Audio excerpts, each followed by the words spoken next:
Hello प्यारे बच्चों, सुप्रभात।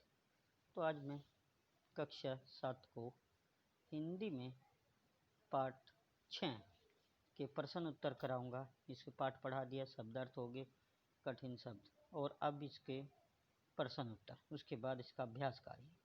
तो सबसे पहला आता है, पाठ का नाम है महान विभूति राजेंद्र प्रसाद।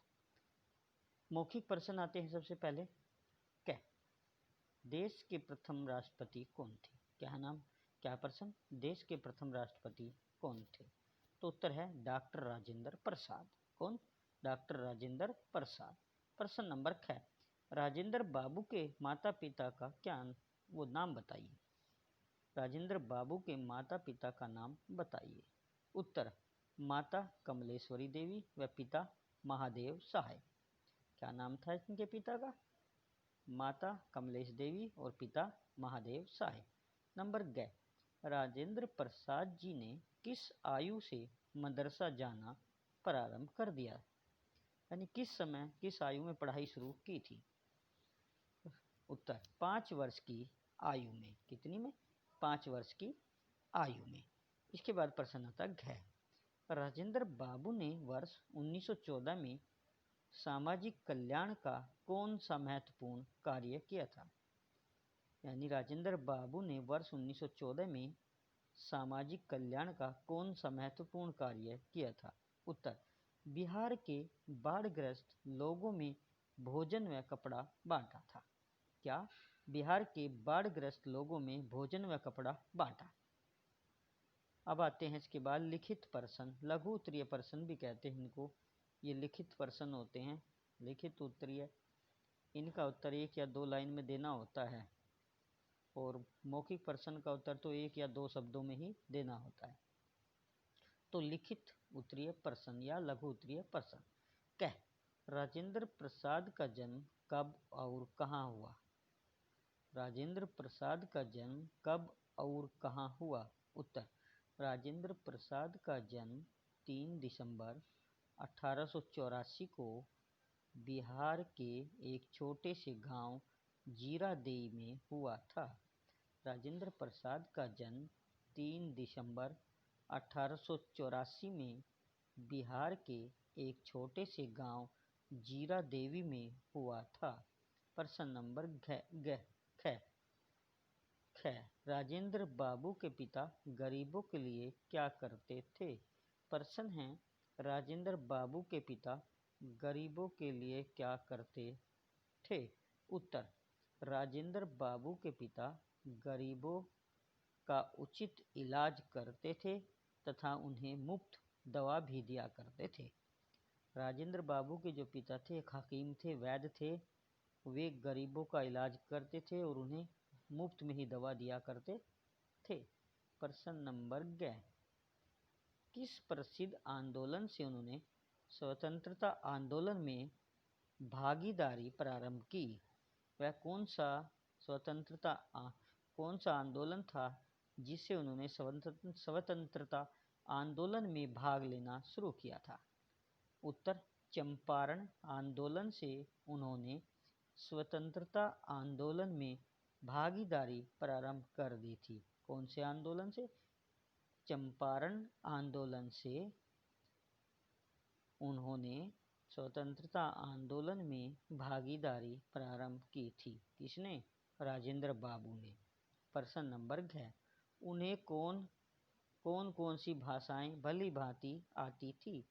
उन्हें कौन सी भाषाएं भली भांति अच्छी प्रकार आती थी? उत्तर, उन्हें अंग्रेजी, हिंदी, उर्दू, फारसी, बंगाली, गुजराती, संस्कृत भाषा उन्हें भली भांति आती थी। देखो कितनी भाषाओं का उनको ज्ञान था, अंग्रेजी का, हिंदी का, उर्दू का, फारसी का, बंगाली का, गुजराती का और संस्कृत का उन्हें भली भांति ज्ञान था। ये भाषाएं उन्हें अच्छी प्रकार से आती थी। प्रश्न नंबर 9, वे गांधी जी के विश्वास पात्र कब बने? वे गांधी जी के विश्वास पात्र कब बने?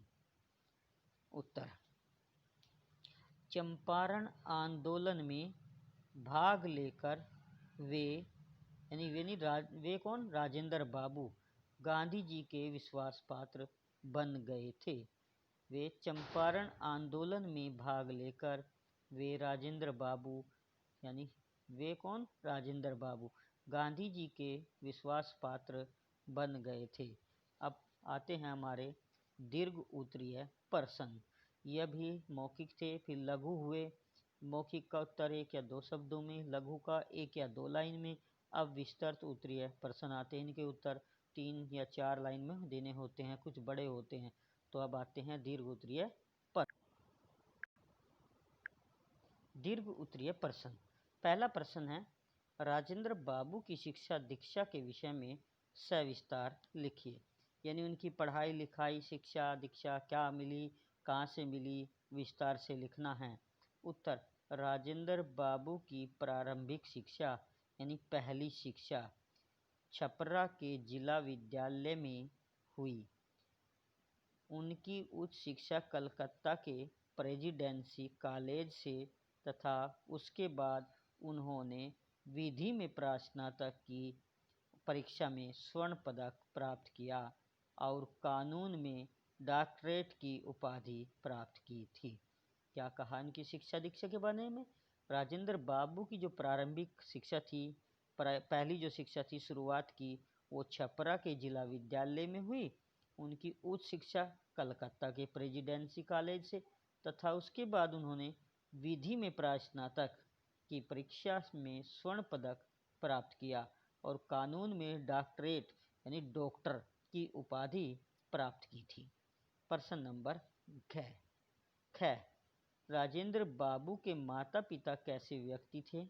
उनमें उनके कौन कौन से गुण राजेंद्र बाबू में आए थे? यानी राजेंद्र बाबू के माता पिता किस स्वभाव के, कैसे व्यक्ति थे और उनके कौन कौन से गुण राजेंद्र बाबू में आए थे? उत्तर, राजेंद्र बाबू के माता पिता स्वाभाविक रूप से धार्मिक प्रवृत्ति के थे और बाद में राजेंद्र बाबू में भी अपने माता पिता के ये सारे गुण आ गए थे। क्या था?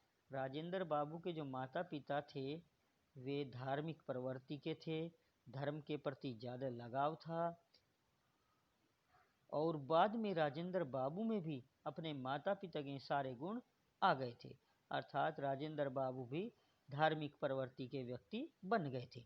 प्रश्न नंबर ग। राजवंशी देवी कौन थी? प्रश्न नंबर ग, राजवंशी देवी कौन थी? उत्तर, राजवंश कौन थी, वे किन गुणों से संपन्न थी? प्रश्न है, दोबारा सुनिए, राजवंशी देवी कौन थी, वे किन गुणों से संपन्न थी? उत्तर, राजवंशी देवी राजेंद्र बाबू की पत्नी थी। राजवंशी देवी राजेंद्र बाबू की पत्नी थी। वे परोपकारिणी, दयाधर्मिणी तथा कर्तव्यनिष्ठ स्त्री थी। कैसी थी? राजवंशी देवी राजेंद्र बाबू की पत्नी थी। वे परोपकारिणी, दयाधर्मिणी तथा कर्तव्यनिष्ठ स्त्री थी। प्रश्न नंबर घ। जीरादेई में भड़के दंगों से राजेंद्र बाबू सर्वाधिक आहत क्यों हुए? जीरादेई जो उनका गांव था, वहां पर जो दंगे भड़के थे तो उससे वे सबसे अधिक आहत क्यों हुए? उत्तर, जीरादेई में भड़के दंगों से राजेंद्र बाबू इसलिए सर्वाधिक आहत हुए क्योंकि जीरादेई उनका पैतृक गांव था, यानी उनके पिता का गांव था, उनका जन्म भी वहीं पर हुआ था।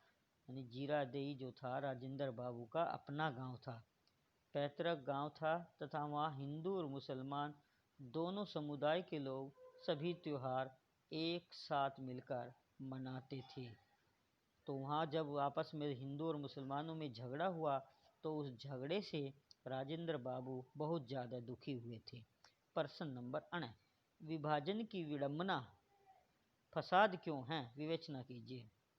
जो विभाजन की विडंबना होती है, टीस होती है, दर्द होता है, वो फसाद यानी झगड़े लड़ाई की जड़ क्यों है? विवेचना कीजिए। उत्तर, विभाजन से अनेक प्रकार की हानि होती है, यानी बंटवारे से अनेक प्रकार की हानि होती है। विभाजन के कारण घर परिवार के साथ ही साथ देश भी छोटे छोटे टुकड़ों में टूट जाता है। क्या कहा? विभाजन से एक परिवार बड़ा है, संयुक्त परिवार है, सभी मिलजुल कर रहते हैं, लेकिन जब आपस में टूट जाते हैं तो वे क्या होता है? कमज़ोर हो जाते हैं, टुकड़ों में टूट जाता है, जिससे उसकी शक्ति कमज़ोर पड़ जाती है, जिससे लड़ाई फसाद को जन्म मिल जाता है। विभाजन से अनेक प्रकार की हानि होती है। विभाजन के कारण घर परिवार के साथ ही साथ देश भी छोटे छोटे टुकड़ों में टूट जाता है, जिससे उसकी शक्ति कमज़ोर पड़ जाती है, जिससे लड़ाई फसाद को जन्म मिलता है, यानी मिल जाता है। अब प्रश्न नंबर लास्ट प्रश्न क्या है हमारा? 15 अगस्त वाला।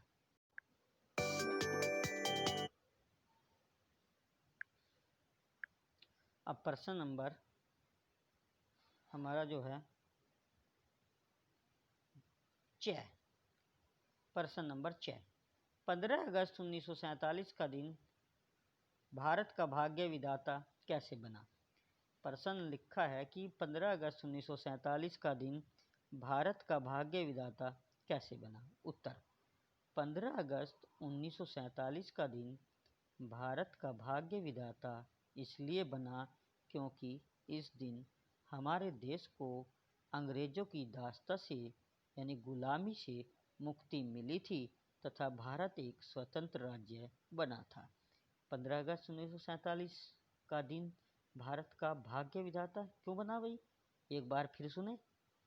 15 अगस्त 1947 का दिन भारत का भाग्य विधाता इसलिए बना क्योंकि इस दिन हमारे देश को अंग्रेजों की दास्ता यानी गुलामी से मुक्ति मिली थी, आज़ादी मिली थी तथा भारत एक स्वतंत्र राज्य बना था। तो प्यारे बच्चों, ये पाठ 6 हमारा कक्षा 7 समाप्त हो गया। ये पढ़ा दिया गया, इसके प्रश्न उत्तर हो गए, शब्द अर्थ, और बाकी अभी अभ्यास कार्य हो रहे हैं।